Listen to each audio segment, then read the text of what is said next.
ధనుష్ కథలను ఎంచుకునే తీరు, పాత్రలను సెలెక్ట్ చేసుకునే విధానం ప్రత్యేకంగా ఉంటుంది.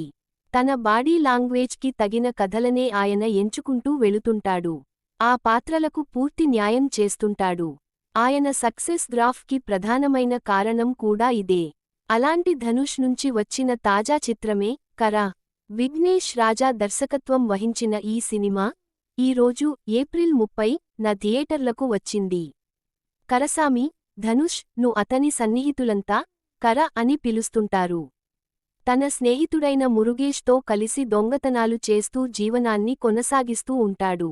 మళ్ళీ మమితా బైజు తో ఆయన పెళ్లి జరుగుతుంది.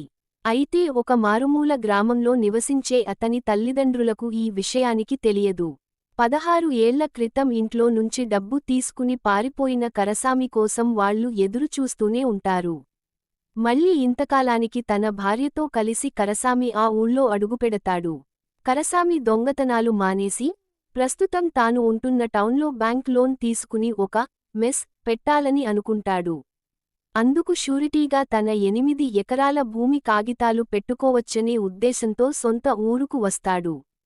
అయితే అక్కడ పంటలు పండకపోవడంతో రైతులంతా అప్పులతో బాధలు పడుతుంటారు. తన తండ్రి వ్యవసాయం చేసే 8 ఎకరాల పొలంతో పాటు మిగతా వాళ్లందరి భూములు బ్యాంకు తాకట్టులో ఉన్నాయనే విషయానికి అర్థమవుతుంది. మరికొంతకాలంలో ఆ పొలాలన్నీ ఆ బ్యాంకు జప్తు చేయనుందనే విషయానికి కరసామికి అర్థమవుతుంది. రైతులంతా ఇలా రోడ్డున పడుతుండటానికి సూత్రధారి ఒక ప్రైవేట్ బ్యాంకుకి చెందిన ముత్తుసెల్వన్ జయరాం అనే విషయానికి కరసామి తెలుసుకుంటాడు.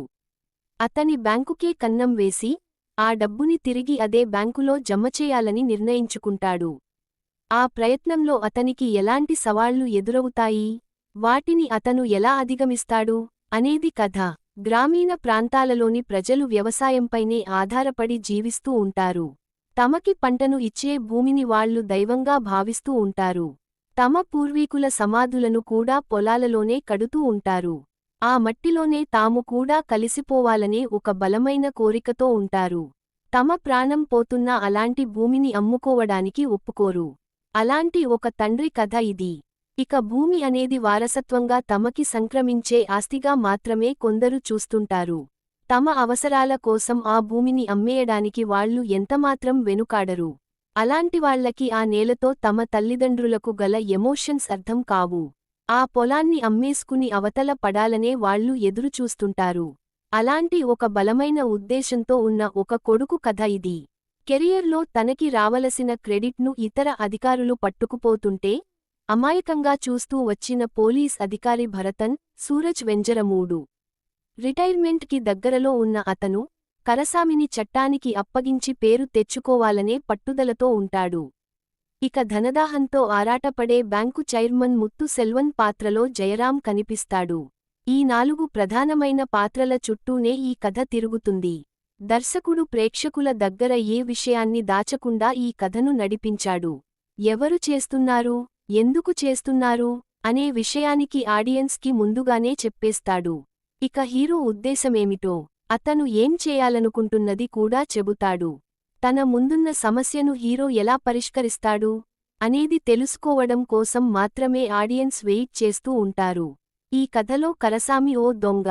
ఆయన దొంగతనానికి సంబంధించిన సన్నివేశాలను చిత్రీకరించిన విధానం ఈ సినిమాకి హైలైట్గా అనిపిస్తుంది. పోలీస్ ఆఫీసర్గా ఆడుకాలం నరేన్ బ్యాంకుకి వచ్చిన సీన్ కూడా చాలా రోజుల పాటు గుర్తుండిపోతుంది. ఈ దృశ్యాలు సింపుల్గా అనిపిస్తూ, సీరియస్గా కనిపిస్తూ, కామెడీ టచ్తో నవ్విస్తాయి. ఫ్యామిలీ ఎమోషన్స్ వైపు నుంచి కూడా ఈ కథ కనెక్ట్ అవుతుంది. ధనుష్ పాత్రను డిజైన్ చేసిన విధానం బాగుంది. తన కోరిక నెరవేరితే చాలని అనుకున్న కరసామి ఆ తరువాత తన తండ్రి కల నిజమైతే చాలని భావిస్తాడు. చివరికి తన ఊరంతా ఎదుర్కొంటున్న సమస్యను పరిష్కరించాలని నిర్ణయించుకుంటాడు. ఆయన పాత్రలోని ఈ మార్పులను ఆవిష్కరిస్తూ వెళ్లిన విధానం ఆకట్టుకుంటుంది. పేరు కోసం ఆరాటపడే పాత్రలో సూరజ్ వెంజరమూడు, డబ్బు కోసం పరిగెత్తే పాత్రలో జయరాం నటన ఆకట్టుకుంటుంది. కెఎస్ రవికుమార్ పాత్ర నిడివి తక్కువే అయినా ఆయన పాత్ర చూపిన ప్రభావం ఎక్కువేనని చెప్పాలి. మమితా బైజు నటన కూడా ఓకే. తేని ఈశ్వర్ ఫోటోగ్రఫీ బాగుంది. జీవి ప్రకాశ్ కుమార్ బాణీలు ఓ మాదిరిగా అనిపిస్తాయి. నేపథ్య సంగీతం మాత్రం ఆకట్టుకుంటుంది. ఈ కథ నిదానంగా మొదలవుతుంది, నింపాదిగా నడుస్తుంది.